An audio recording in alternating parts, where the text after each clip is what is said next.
यताको भ्यू चाहिँ एकदमै डाँडा जस्तो छ। यहाँ नेपालकै जस्तो सैलुङको डाँडा जस्तो छ।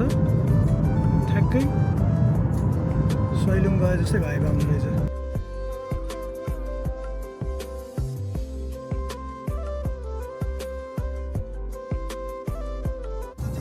हामी जानुपर्ने चाहिँ ऊ त्यहाँ हो, त्यो टावर छ नि, हो त्यहाँ चाहिँ हामी जाने। त्यसलाई चाहिँ पोटपेरी भन्छ।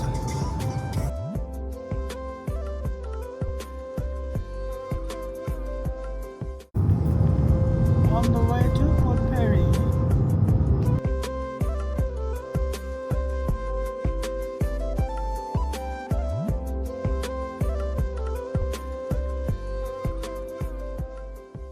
यो आइरहेको गाडी चाहिँ एकदम ओभरसाइज भेहिकल भएको कारणले हामीलाई पुलिसले चाहिँ हात दिएर रोक भन्यो। हामी त एकदमै तर्स्यौँ।